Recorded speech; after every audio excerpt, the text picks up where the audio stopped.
Universal Pictures presents everything you always wanted to do in high school with everyone you always wanted to do it with. Hey, bud, let's party.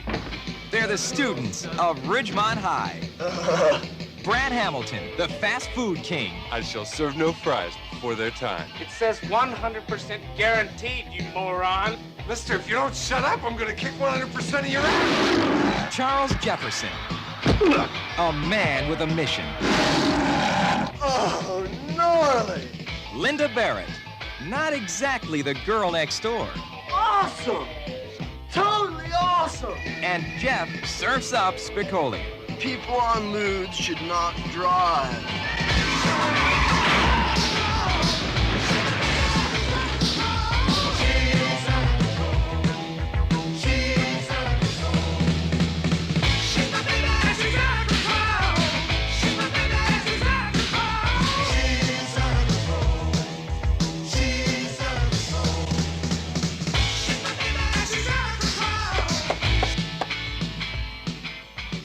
That was my skull. I'm so wasted. See Fast Times at Ridgemont High.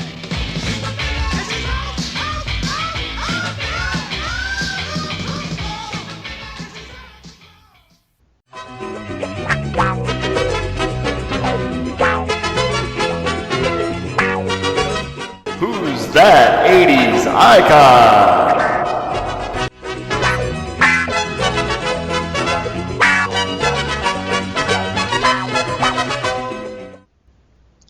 Alright, well, did you guys want to get into the mystery game? Mystery Sure. game. Da da da da da. Mystery game. Sure.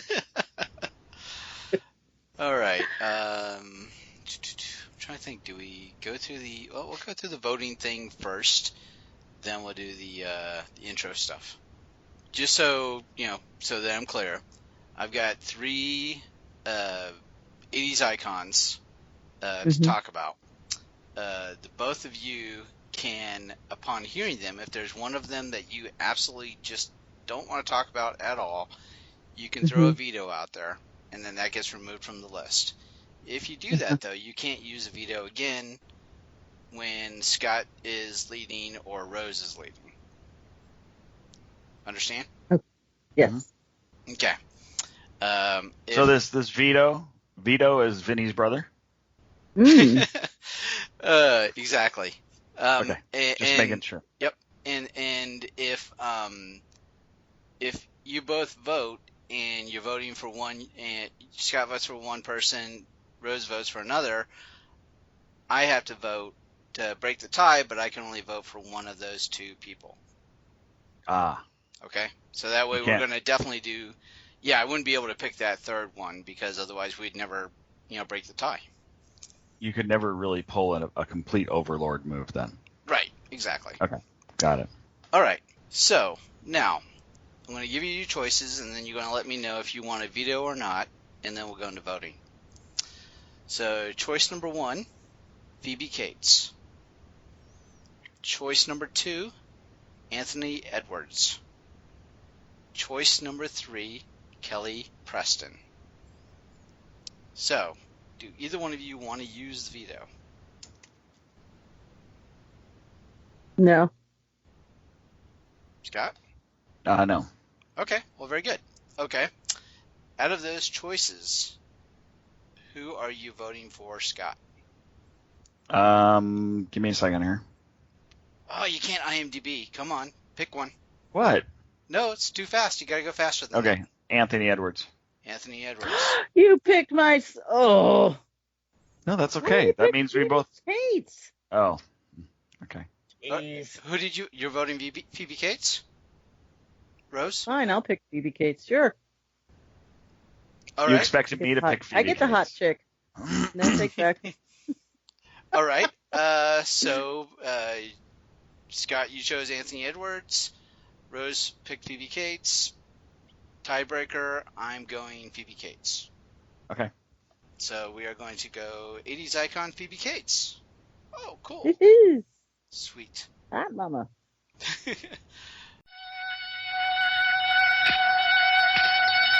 Sword of omens, give me sight beyond sight. Greetings, Starfighter. You have been recruited by the Star League to defend the frontier against Sur and the Kodan Armada. Get ready. Prepare for blast-off. Hey, Doc, we better back up. We don't have enough road to get up to 88. Roads? Well, we're going, we don't need roads. Remember, no matter where you go, there you are. This is 80's Reboot Overdrive Podcast.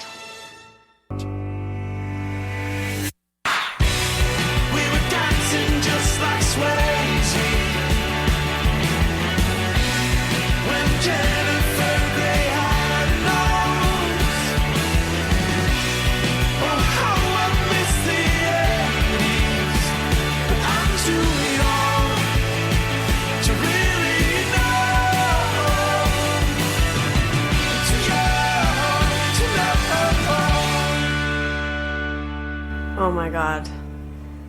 That is like so dated. Alright, so this is 80's Reboot Overdrive, and I am Dave. Online, I've got 80's Music Girls, Rose. Hiya. And 80's Outer Reverse, Scott. Hello, everybody. And we are doing 80's icon, Phoebe Cates. And in a perfect world, I would have already had that up on the screen, but what we did was we did a mystery voting session, and I wasn't ready. So give me 1 second. You know, a better host would have had like all three of those tabs open, right? Right. All right. So Phoebe Cates in the 1980s was in Paradise in 1982, Fast Times at Ridgemont High 1982. TV movie Baby Sister, 1983. Private School, 1983. TV miniseries Lace, 1984. Gremlins, 1984. Lace 2 TV movie, 85. In 1987, she was in Date with an Angel. 1988, she was in Bright Lights, Big City. In 1989, she was in Shag and Heart of Dixie. So Phoebe Cates, I think a lot of there are a lot of dudes that had crushes on her just from Fast Times at Ridgemont High. So I'm really curious to understand your vote, Rose. Why were you picking Phoebe? Because Scott took Anthony. I honestly was thinking, wow, okay, I know who's going to get what. Well, I mean, you could have picked I'll get Anthony. the dude. You could have picked Anthony Scott Edwards. gets Phoebe, and then you get Kelly Preston. No, I mean, you could have voted Anthony Edwards too. No, it's fine. And then we would have been Then we would have been on the same page. We would have been both voting for Anthony Edwards, and that's what the show would have been about. Right. We're not doing the way I'm understanding you, Rose, is that we can't pick the same person. But we I can. thought we could. Yeah, we can. Okay. That's cool. Actually, I really like Phoebe Cates anyway. Okay. Awesome. I was thinking about her the other day when I can't remember, I was doing some research for Kelly Maroney. And I thought, we need to do one. And I seriously said this out loud. We need to do an 80s icon for this young lady because she's quite the entertainer. She is. Yeah. She is. She's, very girl next door. Yeah. Very cute. Very level-headed, too. And she's married to Kevin Kline. And she just kind of gave up the acting career, just walked away from it. Which, we talked about Rick Moranis doing that for other reasons. But, I mean, you've got to respect when somebody is, into the field so much and, in their own rights, successful, and just to step away from it. Yeah, that's got to be difficult. Yeah. But I'm thinking, truthfully, it's either two things that'll make you do it. One would be your sanity, and two would be your family. Honestly, because that's the two things that we all try to hold on to as tight as we can. So, yeah. I mean, there's been other actresses that have been at the top of their game and they've gone back to school or just quit altogether. But yeah, that's got to be a very difficult decision. All right, so if you had to pick a favorite 80s movie for her, which one would you pick? Probably Gremlins. Gremlins, okay. Yeah, because the other couple that I liked her in, even though she was really good in Bright Lights, Big City, it was a bit of a downer. It would definitely be Gremlins. She was kind of a downer in that too, but she was just really sweet, and she had, like, you know, she liked Zach, and Zach liked her, and I know I'm using his actual name, but I'm not the character name, but she just seemed like she was kind of lost through all of this that was going on. And then every so often she would pop up with these horrible stories of things that happened to her family.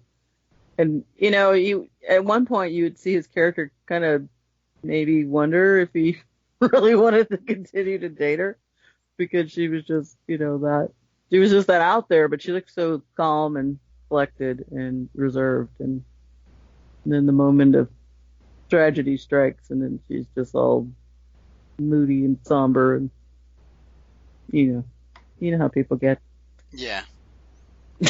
Yeah, I do. But you know, I mean, it's just like it was her way of dealing with it, trying to deal with it, trying to cope, and that was the best thing she knew how to do, was just relate to things that happened in her life, which people do all the time. But yeah, that was a pretty cool movie for her. I liked her in that. Was there anything in any particular scene of Gremlins that kind of stood out for you? Yeah, probably the story where she tells him that her dad got stuck in the... Spoiler alert! Her dad got stuck in the chimney trying to come down dressed as Santa, and they didn't find him for like 3 days after New Year's or something, and they couldn't understand what the smell was. And it was just, she was just relaying the story like, you know, she read it in a book or something. It's like, oh, there's this guy, you know, and he's looking at her with this, that's horrible, you know, and just, you know, yeah, these things happen. Billy, that's his name. Sorry. Yeah. But yeah, so that to me was, that was just like one of those moments where you kind of go, whoa, okay. And that was what I was thinking of too. I was remembering that, where she's like relaying that story, and it's like, yeah.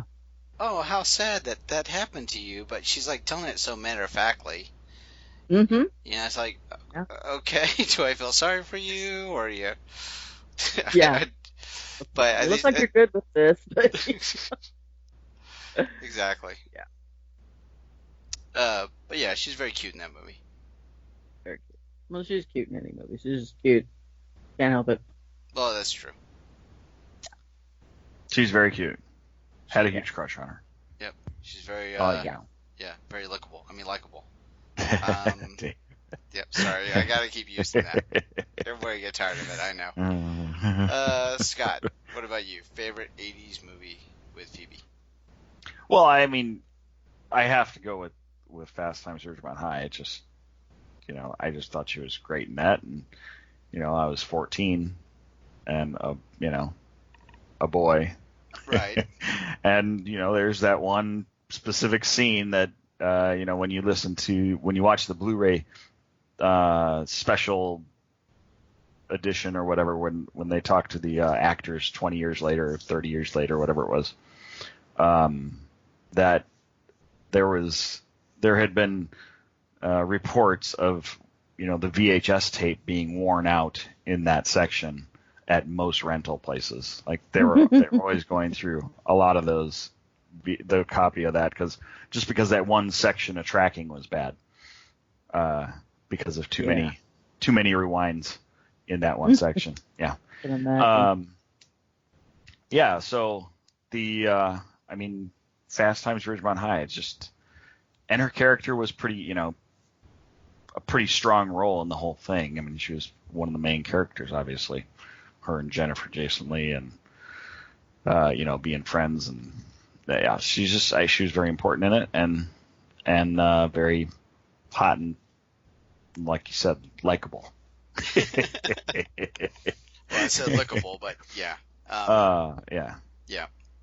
But that scene, I believe I'd read it on IMDb trivia, so I'm not sure how true it is. But the bathroom scene with Judge Reinhold, he'd actually brought in a toy and so her reaction was actually legit when she went into the bathroom, and he had that there, and it was just kind of I always found that humorous. So that she had a good genuine reaction, right? To that's awesome. The shock. All right, Fast Times at Ridgemont High, definitely a very iconic for her, for just about for everybody. But she's so magnificent in that movie. She, just getting past the pool scene. Her character, and the trying to train her friend, and how to be, the proper ways to, take care of a man, and the so matter of fact of, I've got this boyfriend who's off in college or whatever he was, and no, not Brad. What was his name? She said his name like a million times. Right. Yeah. Yeah, and it's just. Did anybody ever see him? Did he ever No. No. But she did write him a nice long breakup letter at the end, Right. Ooh. Right. Which nowadays would be a text. So.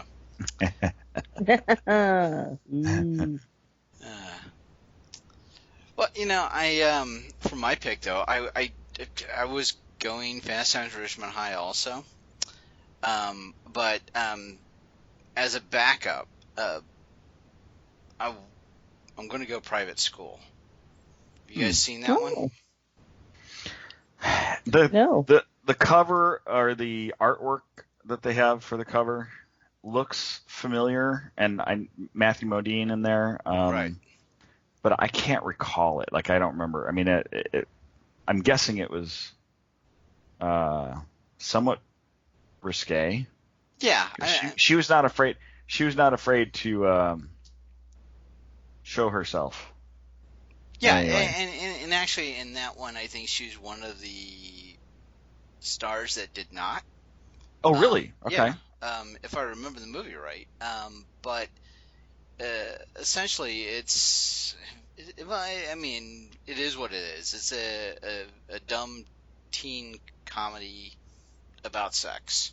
Mm-hmm. And Phoebe Cates, she's going with this guy, Matthew Modine's character, and they're at a prep academy, private school. She's at the girl side, and he's on the guy side, of course.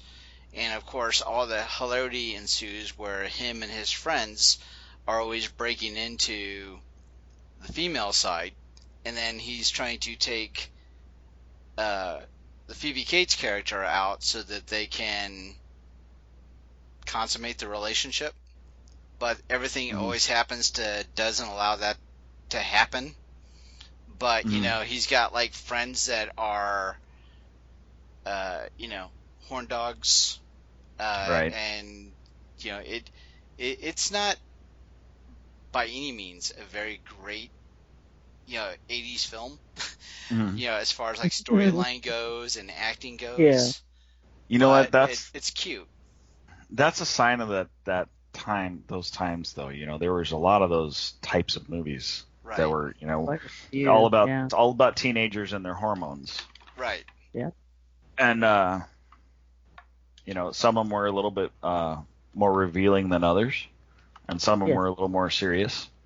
I think Breakfast Club was fun, but I think they they took a serious side to things with some of that stuff. But a lot of the movie, there's a lot of movies that were out at that time that were, I mean, just like, think about like Porky's. I know that was more of a college thing, but they were, young adults just getting crazy, and hilarity ensues. Right. So, especially the demographics of the people that are watching these films are all teenagers that just think it's hysterical and relatable. So. Yeah, and in the movie itself, Phoebe and Matthew Modine are kind of the most level set of the whole cast of characters. Okay. So that's kind of why I gravitate towards that couple, because they're more to normal than everyone else. But I mean, it just the situational happens where then all of a sudden there's a group of people that are trying to get it on in a car, and all of a sudden the parking brake goes off and ends up in a pool in the middle of a big party. I mean, things like that. That's the kind of thing that's happening in that movie. Yeah. So there's a lot of those kind of the formula for the 80s comedies, but centered around trying to do it. Right. Yeah. So, like I said, it's I wouldn't break the bank trying to watch it again, but it was a good movie for what it was. It's good for a one-time viewing, I think. Yeah. Did either of you guys see Paradise? I did not. No. Okay. Basically, it's supposed to be. I think it takes place in like the Victorian era. And these. It's Willie Ames and Phoebe Cates, and it's basically like the Blue Lagoon in the desert. Huh. Okay, it's like these.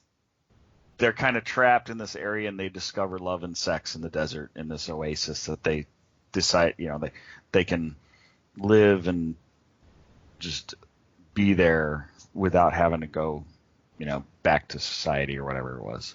So something along those lines. I just remember that she was that she showed some skin in that one too. So, and that was also 1982, which again, 14 years old. Teenage hormones, blah blah blah. Yeah. I just don't think I would have paired those two together. Willie Yeah. Ames Really? and Phoebe Cates. Willie Ames and Phoebe Cates, yeah. Yeah. Hmm. I mean, she's out of his league. Oh. Yeah. They were trapped in the desert. She's so above So his she league. didn't have a whole lot of options there. There was no options. Okay. Yeah.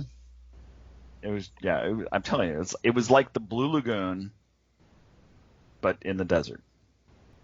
But the coupling with Blue Lagoon, though, is more of a better coupling, is what I'm saying. Oh yeah, as Right. far as like, yeah. I get Brooke Shields and Christopher Atkins. Is that his name? Did I Sure. get it right? Probably. All right. Well, someone will correct me. Anyway, yeah. So I don't know who, but ever correct me on my blunders. I have to find out the hard way. Like, what? I said that? Jeez, people. but yeah, just Willie Ames. I always think of him in Zapped. I just to be putting him together with Phoebe Cates. I'm like, you're moving up in the world, sir. Yeah. Now wait, was Zap before or after that? That's a good one. Oh, good question. That had to be right around the same time. Mr. Ames did Zapped in the year. Come on. 1982, same year. Oh, how about that? Oh. Another teenage hormone-driven stupid comedy. Oh, yeah. Right? Yeah. But you put that with superpowers though, and that one makes that okay. Yeah, it does. It makes it better.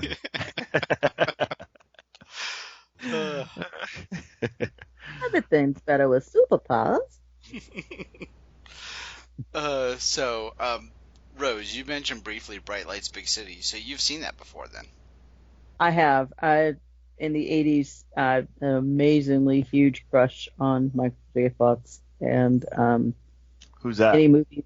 Michael J. Fox. This guy that was, Michael he was J. around in the 80s, did a bunch of stuff, some few little bit parts here and there. And that Back to the Future guy. Yeah, that's right. Okay. Yeah, that Back to the Future guy, yeah. So when this one came out, I thought, oh, this will be interesting because it's a more serious role.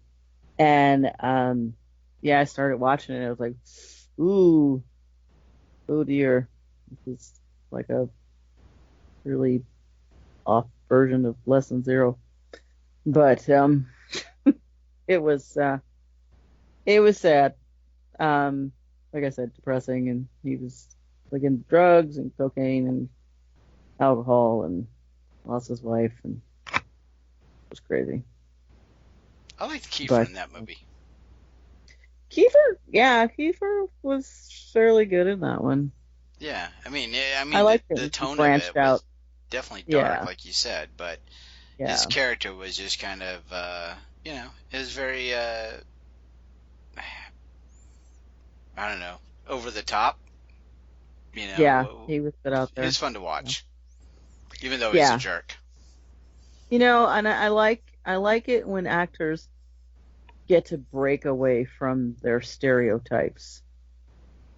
I mean, there's just so many times when you see these really hunky guys and they're all like, the love interest all the time, and then you get to see them in something that's just totally zany, like Andrew McCarthy in Weekend at Bernie's.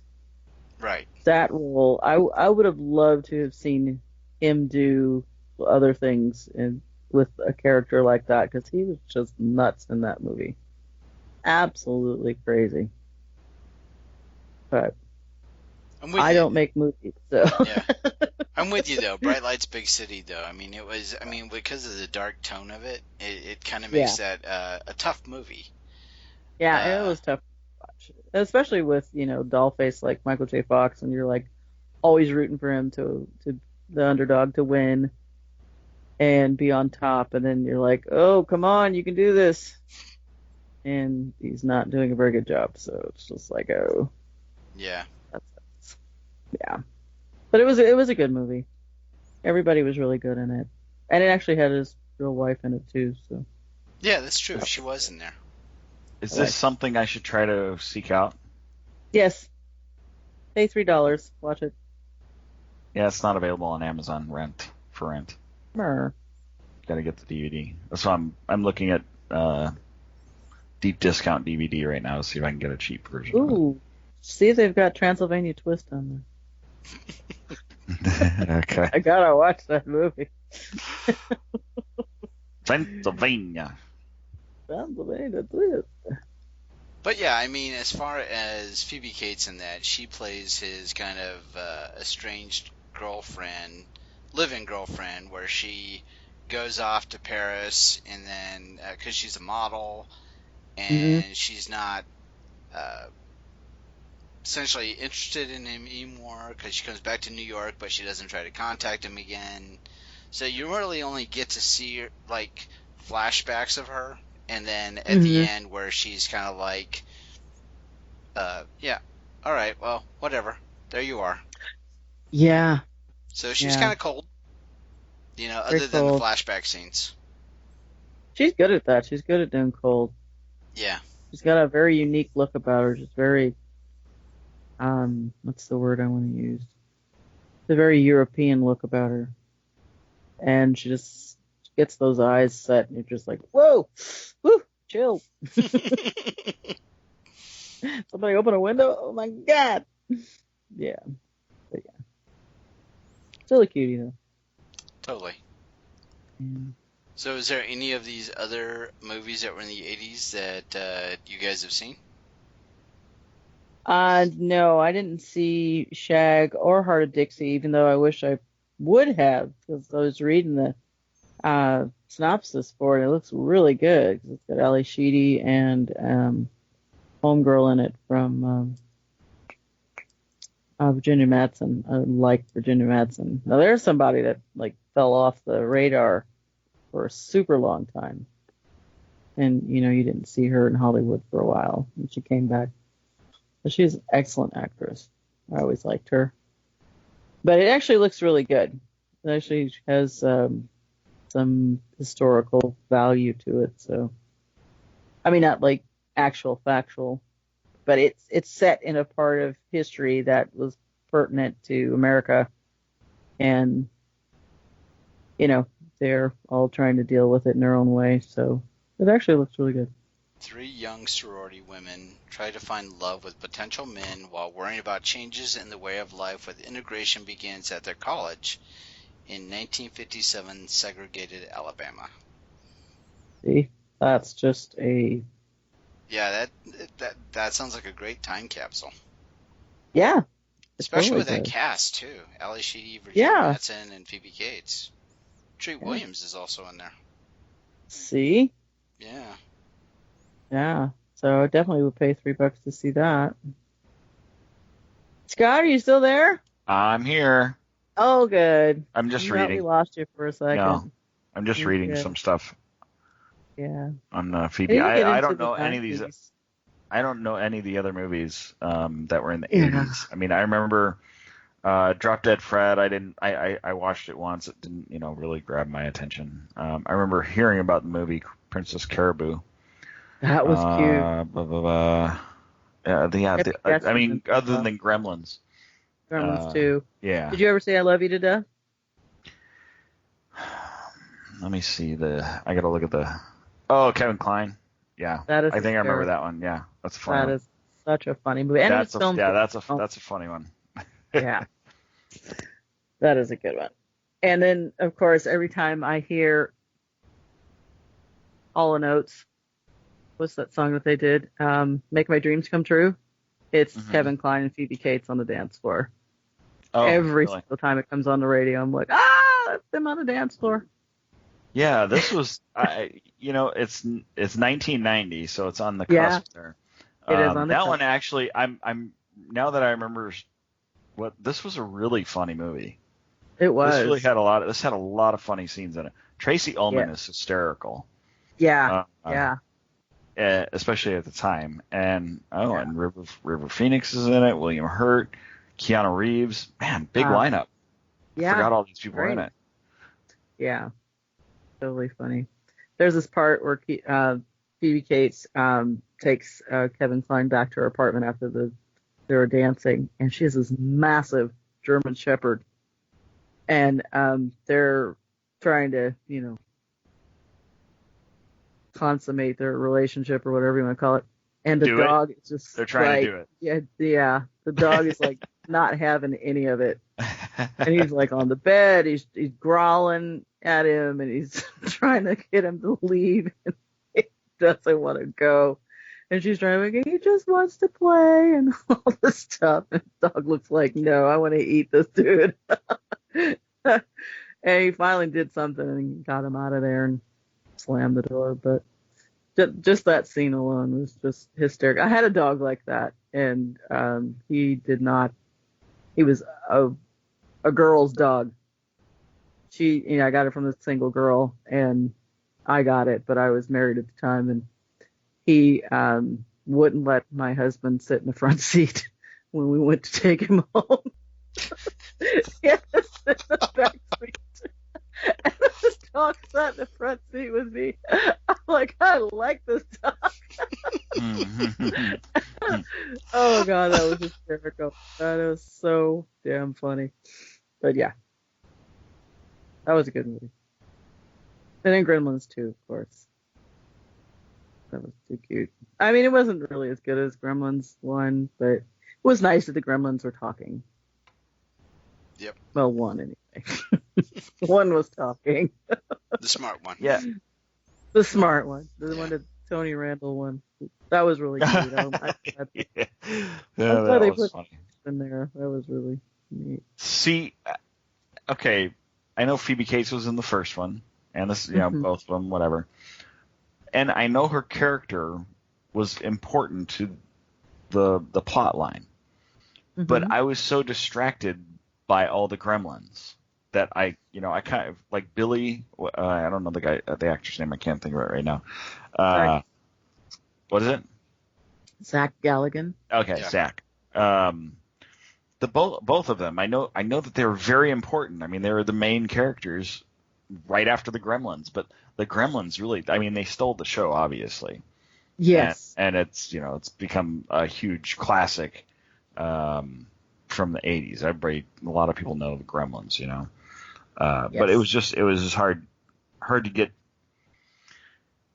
to care about their characters when you're you're laughing so much at just the Gremlins, and each different Gremlin has its own trait and all that stuff, and you're paying attention to that so much.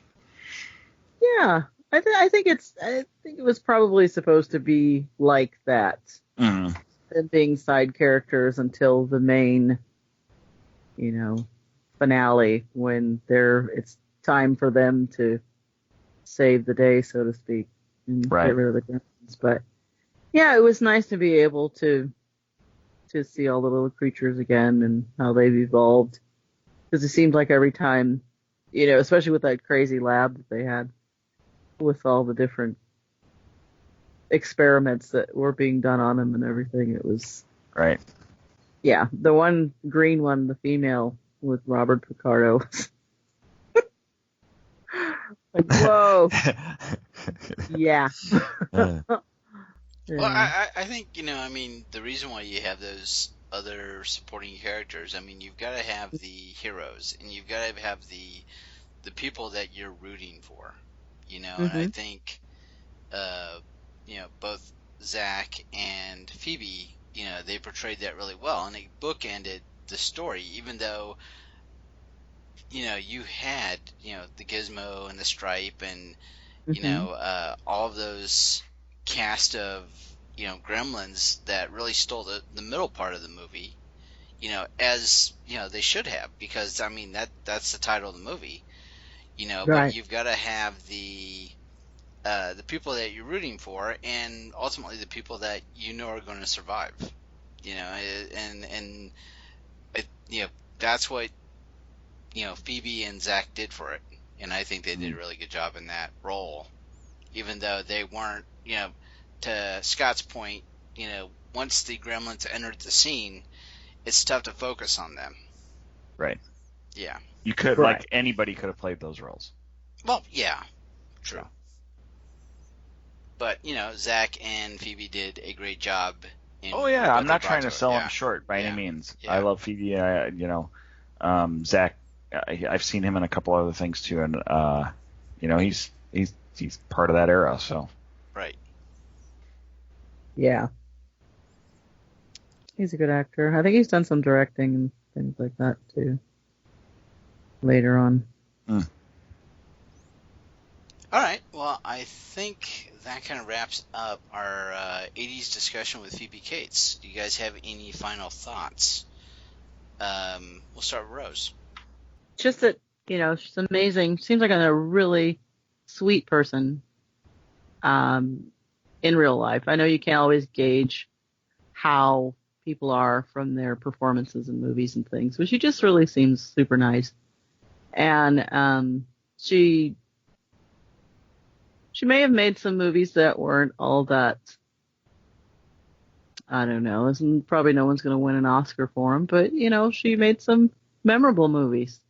And I think that's the whole thing about acting. Your character has to be so believable that people are going to remember it for a long time. I mean, when I see, the flashback of, like Scott said, with her getting out of the pool in the red bikini, how many times did some young boy rewind that, so he could see it over and over again. It kind of mirrors the Caddyshack scene where the debutante, gets out. She's wearing the black all-in-one and just time just stands still.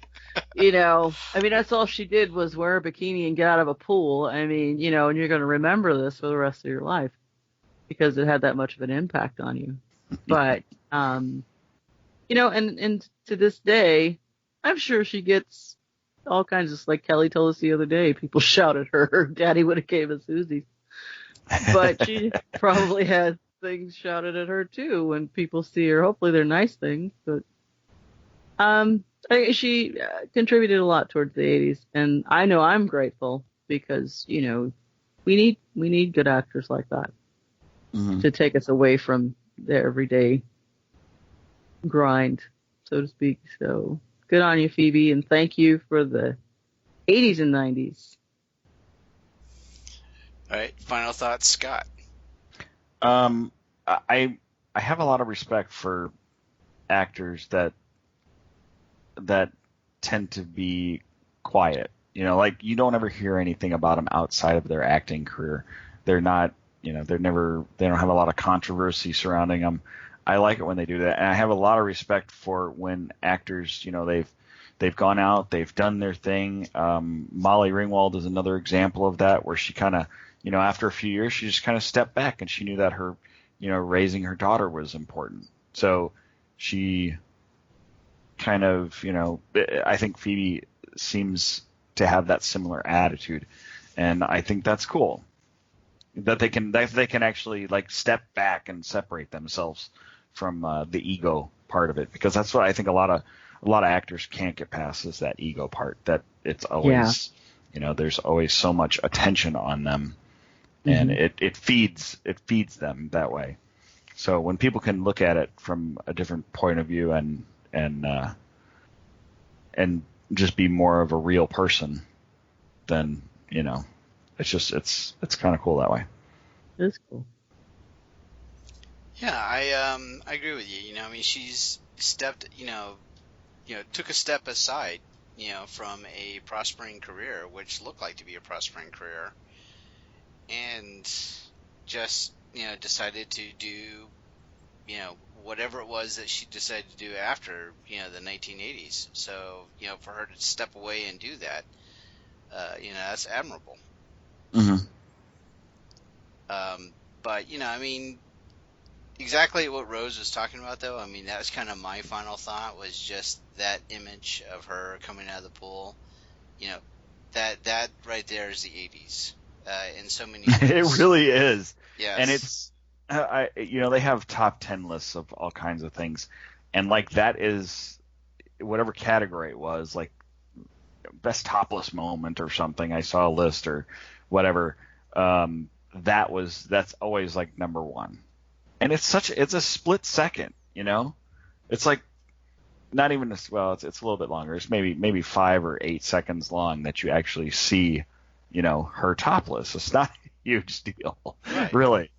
And but it was just, I think it's the slow motion. I think it's the music. The music, you know, moving in stereo, I think was very a perfect song for it. Yeah. So it's one of those moments. It'll never die for people that are fans of the 80s. And sure. You know, and we didn't even like talk about like the scene where she's like trying to show Jennifer Jason Leigh, you know, with the carrot scene. Yeah, exactly. Yeah. You know, we didn't even talk about that, and that's still iconic, also.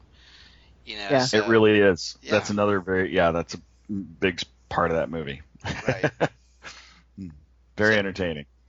So yeah, Phoebe was, you know, just something about her. She just had that look, and that's why when I was very excited when you guys had agreed to, like, you know, when you picked her through our, you know, mystery game thing that we did, you know, because I was like, you know, I was kind of, you know, it was one of those things where when Scott and I were talking before and we were trying to go through icons to talk about, I had brought it up, and when he had said, like, no, I don't know if I'm ready for that, and I was like, oh, come on, man, Phoebe Cates. So yeah, I've been kind of waiting for this one. We got to come up with a name for this little game that we're playing. Okay. How about Who's That Icon?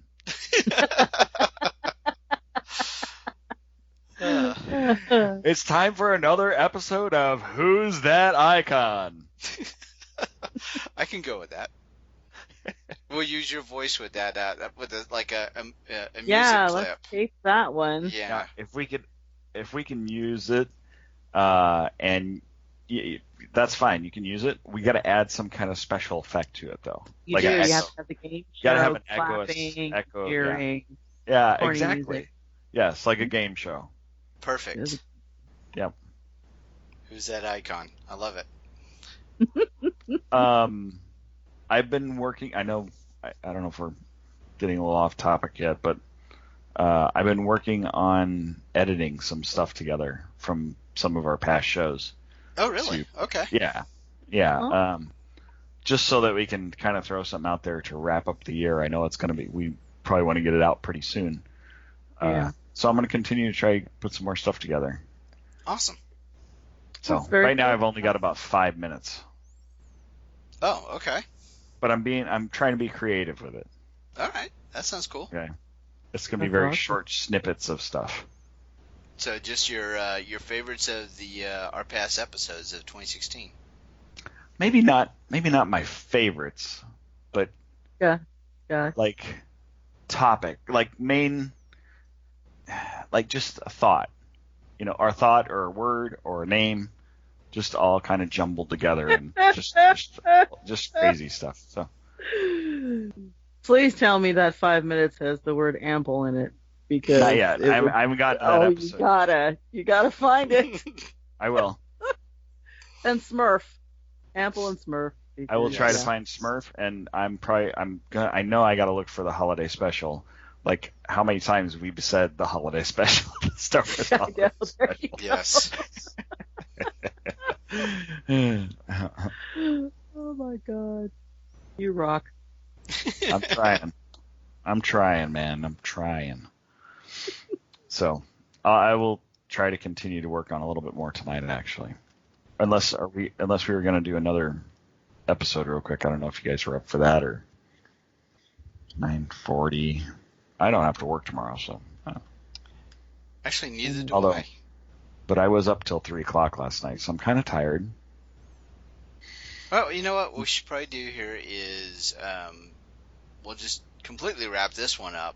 Okay. Yeah. So the social media credentials. Go ahead, Rose. I am at 80's Music Girl on Twitter, 80's Music Girl on Facebook, and 80's Music Girl on Instagram. Scott. On Twitter, I'm at 80's Auto Reverse and at Scott's Eye. Also on Facebook, you can find us at 80 at. The whole ad thing always throws me. On Facebook, 80's Mixtape Auto Reverse. There you go. Yeah. I'm Dave. Take care of our 80's Reboot accounts and Facebook. That is facebook.com/80's Reboot, 80'sreboot.tumblr.com, or on Twitter, which is at 80's Reboot. And also we have email. That's 80'sreboot@gmail.com. We also have a blog, and that's southgatemediagroup.com/80's Reboot blog. Last thing we need you to do, but Rose is our spokesperson for that.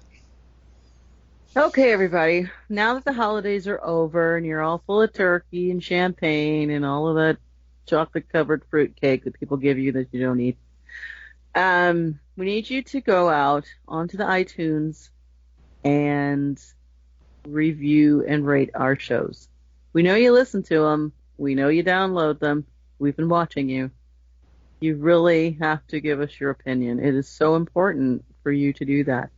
I know that I've had some pretty, what do you call those, idle threats in the past, but I'm working on some new ones. So now that it's a new year, one of my New Year's resolutions is to be more direct with people and not seem so wishy-washy. So get your behinds over to iTunes, get those reviews, and be nice. Unless you feel like you can't be nice, and then be somewhat polite. That is all. That's like a Patrick Swayze Roadhouse moment. You be nice until it's time not to be nice. There you go. Oh, sweet. Thank you, Rose. All You're right. welcome. So, everybody, we appreciate you reliving the 80s with us, and have a good whatever. Happy New Year. Happy New Year. Take care. Bye. We hope you've enjoyed this show. This podcast is part of the 80s Reboot Overdrive channel on Southgate Media Group. You can follow us on Facebook on the 80s Reboot group page. We're also on Twitter and Tumblr at 80s Reboot. We invite you to check out all the wonderful podcasts and blogs available at southgatemediagroup.com. And thank you for reliving the 80s. Alright, so if you guys want to continue to chat, I'm good with that. I don't have another backup topic. Oh, we can still do other icons. Yeah, most definitely. We could still do an Anthony Edwards or who was your other coach? Oh, Kelly Preston. Kelly Preston. She's hot. What was she in? Do I know anything? Because I don't really. Yeah, she was in that one of the movies that Dave mentioned. That Ali Sheedy was in, or not Ali Sheedy. Was it Ali Sheedy? Jamie Gertz. No, Jamie Gertz. Yeah. Mischief. Yes, Mischief. Oh, yeah. Very ample. Beautiful. Yeah, I don't. Yeah. I don't have to look at her IMDb because I don't know if I know a lot of her movies. Space Camp. I actually didn't see. Oh, you didn't see that one? Okay. Oh, she was in Jerry Maguire. That's like 100 years later. Now, Twins. She was really hot in Twins. Twins. There you go. But that was like 1994, wasn't it? 88. Was it 88? Oh, yeah, cool. Can you believe it was that long ago? I know, she was excellent in that. Secret Admirer, but I don't think the last time we talked about that, I don't think you guys had seen it. Let me see here. You still married? Yeah. I don't recognize any of these. And Space she's Camp. really nice. I don't think I ever saw Space Born in Camp. Hawaii, 1962. Ooh. Amazon Women on the Moon. Wow. She's been in 69 movies. All right, so what? Anthony Edwards? Yeah. Are we doing this tonight? You guys want to do it tonight, or? You guys tell me. You've got beans. You do have beans. Yeah, I haven't had dinner yet, so. She was waiting to exhale? Really? I didn't think any white people were in there. Anyway. Rose just said something that she normally says around other people. I was just myself. Yeah, see, Tiger's Tail, looks familiar. See, this is one of those things. I remember seeing it at the video store, and I went, nah. 52 Pickup. I think I saw that one. Secret Admirer. Oh, he's in it. Okay.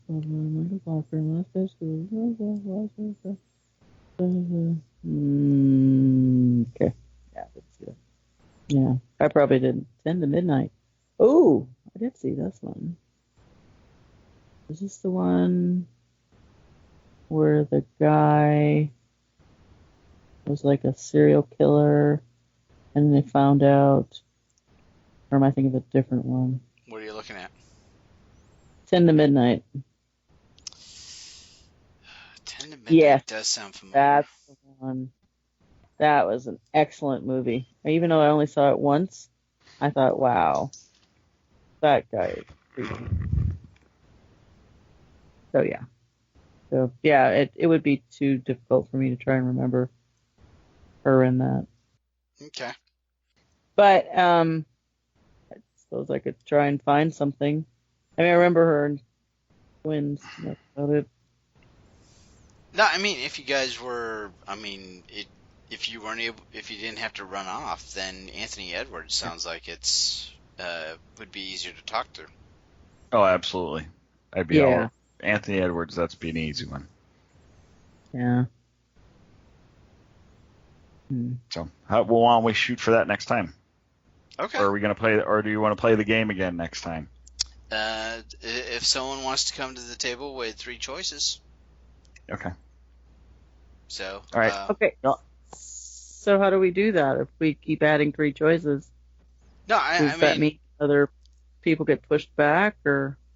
No, yeah, I mean we're gonna get to all of them eventually anyway, but right. I mean, what this does is it just keeps us from automatically dismissing someone,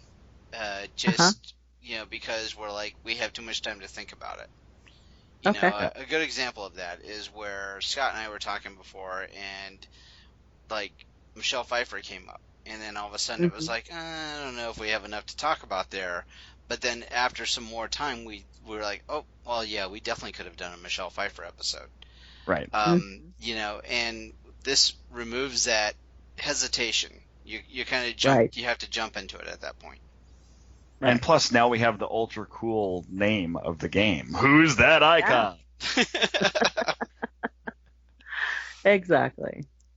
So we have to be able to utilize that. To be fair. There you go. I actually came up with 2 just now. So did you want to keep those kind of a mystery, or so that we vote on it next time, or did you want to? Yeah, you probably should. Yeah, I think I will. Only because I am going to keep them in my pocket, and because I have to think of a third one. But 2 just jumped right at me, and I thought, okay, this will be great. Okay. Because I had quite a lucrative 80s career. All right. Well, then it sounds like the next one up then to kind of give us our choices would be Rose. Cool. But I'll write them down. But our next topic, though, we have to talk about our 80s innovations. Hey, now, don't be big sighing that.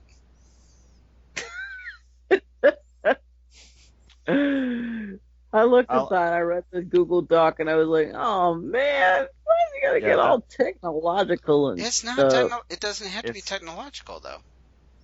You could talk about new. You know what I thought of? The first thing that popped into my head: the hair crimper. Oh, that's great. That's great. That's perfect. Absolutely perfect. Oh, God, that was like one of the worst and best ideas all in one fell swoop. Yeah.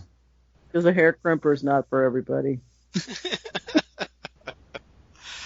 I think when I do it, I'm going to find some really bad images on Google so I can prove the point on both sides. Good idea. That could Bad be really idea. Funny. Yeah. That could be really funny. Yeah. I'll just have to think of. Now, do we have to have 3, or is that top 3? Is that how we're doing it? Got to give us 3 to choose from. Yes. Well, for I'm talking about. I'm thinking about the other topic. Never mind. The actual innovations. Yeah, for the innovations, I think we should come to the podcast with 3 choices to talk through. Okay. All right. But as far as for like the blog, I mean, I don't know if you want to use the same format we did before with, each one of us gives you kind of our own entry, or if you want to just, write what you want. You tell me. I kind of like that idea. It's not just I love you both. It seems a bit redundant. Okay. If I'm just not saying it's being like mean or anything. If we're doing a podcast and all 3 of us, and to me they get the fuller effect if they have the 3 of us saying each 3 that we like, whereas in the blog it's just me. Okay. Complaining about stuff. Fair enough. How the likes, whatever. I mean, the Christmas one I think worked out really well because you got a lot of really good comments about that. Right. I don't know if you read the comments or not, but everybody liked your members only jacket and your toys, Scott. I haven't gone back. Where do I see will the comments be at the bottom of the blog? Yeah. Okay. I haven't gone back and looked at it, so I didn't know that. I didn't even think about that's where you would get feedback. Yeah. Did you get a lot of feedback? It was mostly you. Somebody I think was just being nice and so they liked my Christmas tree story. But when anything else, is pretty much. I mean, of course, they commented on Dave's poster, and then and it was mostly the Star Wars stuff that drew a lot of people's attention. I want to say we had like 3 or 4 comments. Okay, cool. I'll have to go take a look at it. I want to say it was Killer Kitsch that said something about the Playboy mention that I did. That was awesome. Yeah. Yeah. Yeah, he actually commented on the podcast on the blog, which is like triple threat. That's pretty cool. So that counts as a triple threat. All right, well then, I'm gonna hit it. I'm gonna head to bed. I'm starting to hit a wall. All right. So I'm glad we're not gonna do another episode right now. Actually, just that 3 o'clock in the morning thing is starting to get to me. Understood. So, and I may have had a couple of drinks. I don't know. No, actually, you know what? For my birthday, I gave myself something early. I bought, I've talked about I like whiskey, Irish whiskey, and one of the ones that the one that I drink most often is called Tullamore Dew. Okay. And they have, several different types that you can choose from. Well, one is called Phoenix, and it's 55% alcohol, which makes it 110 proof. And God. And it's like a $60 bottle of whiskey, and I thought I'd, splurge a little on myself, and my wife said, "Oh yeah, you should get it for, go ahead, get it. Give it to yourself for your birthday or whatever." Nice. And we tasted a little bit of it last night. Not much. We didn't taste much. Didn't have to taste much. But it's really, really smooth for whiskey. Dave, if I know you're a Scotch guy. Yeah. Right? If you ever come across this stuff, give it a taste if you can. I doubt you'll ever find it, though. I mean, like ready to drink at a restaurant or anything like that. You'd have to buy it. Venmo would probably have it. If you live closer, I'd have you over for a drink. And you too, Rose. I don't even know if you drink. You. I do. I'm more of a Canadian whiskey person because it's smoother, but it is smoother and a little sweeter. Yeah, sweeter. If you could text that in the messenger, the name, because I will never remember that. Oh, Tullamore Dew? Yes. Yeah, it's like $20 a bottle, roughly, usually. Mm-hmm. But I like it almost as much as Jameson. Jameson is like the go-to for Irish whiskeys. Yeah. But it's really, really, it's pretty much my go-to right now. So cool. Yeah. Anyway, all right. Well, you guys have a wonderful evening.